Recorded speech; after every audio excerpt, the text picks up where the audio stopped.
Hey, who put the Python in my browser? Hi, I'm Sadukie, and I'm going to give you a quick guide to PyScript. So what is PyScript? Think of PyScript as you have Python in your browser. It's Python and WebAssembly. There are two different Python ports that are supported currently for PyScript. There's Pyodide and MicroPython. Today's demos are going to do Pyodide because I am using some packages from PyPy, which is very important to do. So the demos I'm going to show you today involve Pandas, Matplotlib, and Seaborn. So we're going to take a look at how we use these data science and data engineering and data visualization packages in our browsers. What does that look like? This demo is live at pyscript-demo.sadukie.com, so you can take a look and see how it's working. Now, you may see other PyScript tutorials out there that say use PyEnv. That's the alpha way of doing things. We're way past the alpha at this point, so that's no longer relevant. You may see demos that talk about pyconfig and PyScript tags mixed in the HTML. That's still supported, but it's falling out of favor. The demo I'm going to show you today uses the preferred way of doing things, which is you have your HTML for your presentation, you have your Python for your functionality, you have your TOML or your JSON for your configuration, plus any other supporting files. So as I mentioned, the configuration supports both TOML and JSON because PyScript is the marrying of both the Python community and the web development community. TOML is very much preferred in the Python realm, whereas JSON is more common in web development in general. So the PyScript folks are supporting both the TOML and the JSON configurations. You're going to see with my demo that I'm using the TOML, and the packages that I'm using are Matplotlib, Pandas, and Seaborn. So this is telling PyScript what packages do I need in order to run my code.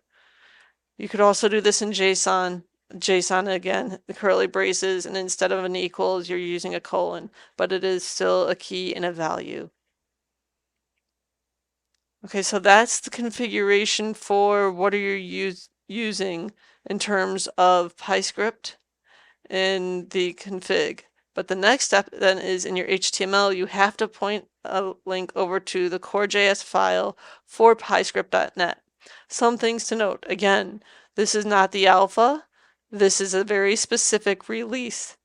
You may see demos that mention the release as latest. That functionality is going away. It is deprecated in versions 2023.12.x. So do not use latest in the URL for your reference for PyScript. Use a specific version. Now Pyodide, again, I mentioned that there are two different ports of Python that are supported for PyScript. There's Pyodide and MicroPython. I'm using Pyodide. It's the CPython to WebAssembly and scripting. This is their compiler toolchain that they use in WebAssembly with the LLVM compiler framework. So that's how we're going from CPython to WebAssembly through Pyodide. The packages are supported using something called micropip, and it supports the Python wheels on PyPy as well as other packages, including Numpy, Pandas, SciPy, Matplotlib, and scikit-learn, which I use in data science and data engineering often. And there's also a REPL so you can test its limits.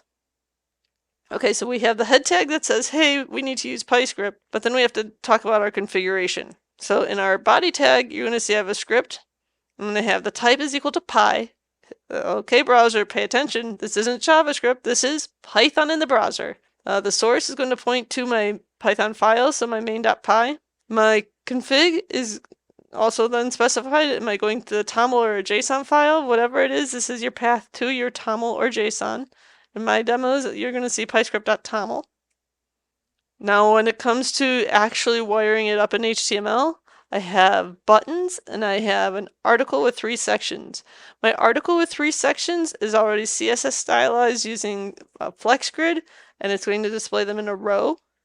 But what's going to happen is when I click a button, it's going to go to my main Py and say, hey, do you have a function called show most tested list, for example? And then, so when I click that button, that gets triggered.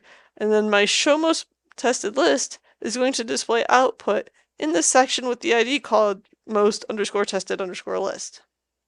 Let's look at this. Let's dive into it a little bit. So we've got the script that type equals py, source is equal to main.py, and the config. The script type equals py. Hey, I'm using PyScript. Source, where's my Python? Config, where's my JSON or TOML file? That PyClick is a PyScript thing. When I click a button, PyClick gets triggered.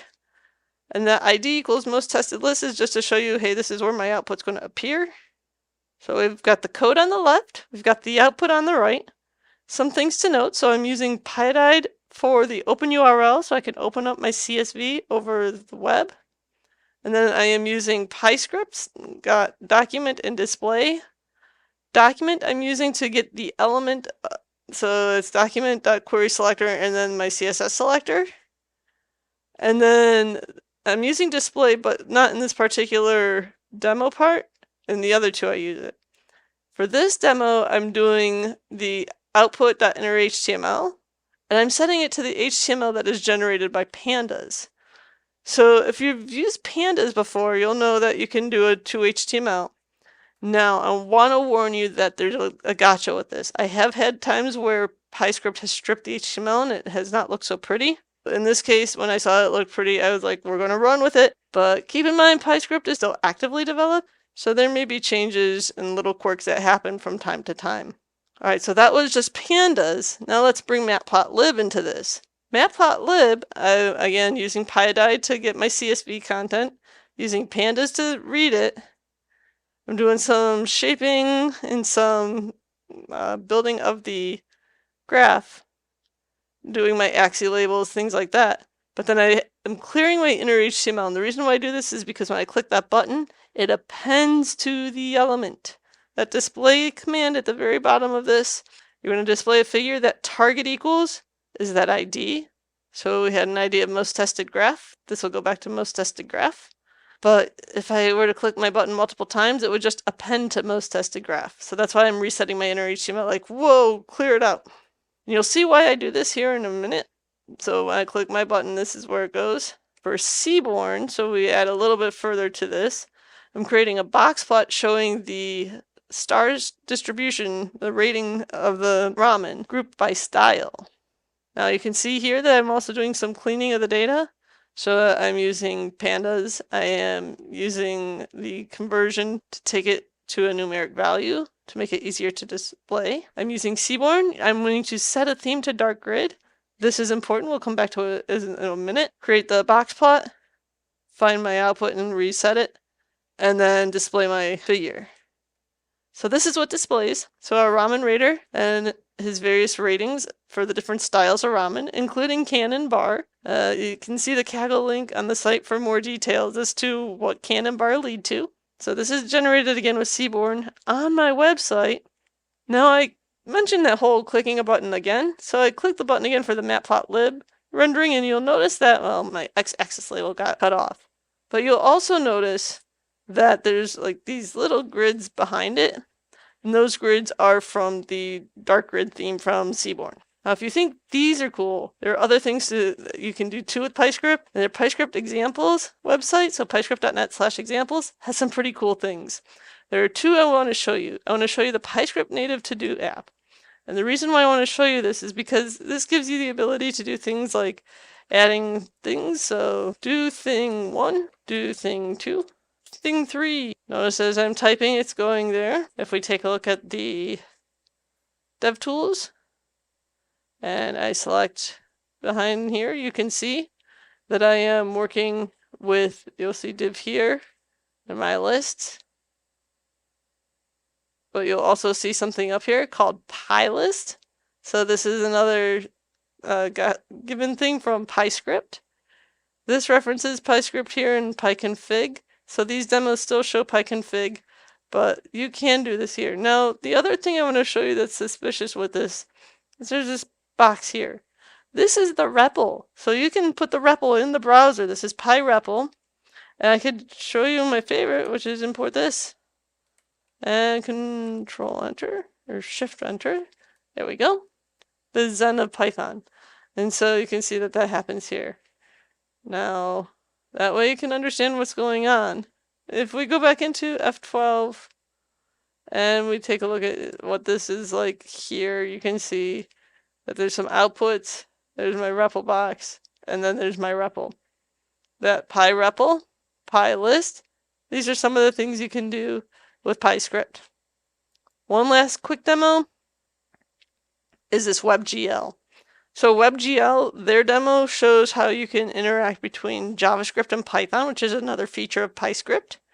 And what I like showing about this is that you have WebGL in your browser through Python and JavaScript. And if you're really not sure, I'll do the whole no tricks up my sleeve and press F12. We'll go ahead and we'll inspect. So there's a canvas. You're going to see that they have that PyTerminal, but they also have a PyScript. A PyTerminal. We're doing the ray tracing. And then you can see that if they have code there, that's what's going on behind the scenes for that. The other part, though, is with the script. So it's using 3. It's using PyScript. And then, of course, it's got its own CSS. I'll show you the head so you can see, are there any Py things going on here? Not really. There's a Raycaster demo. That's really about it. But this is using PyScript and doing some work with JavaScript. And these demos are all available through PyScript.net. So these are some of the cool things you can do with PyScript. I hope this gives you some ideas and inspires you to bring Python to your browser apps and give that JavaScript a rest. Hope to hear more about your adventures using PyScript. Happy scripting!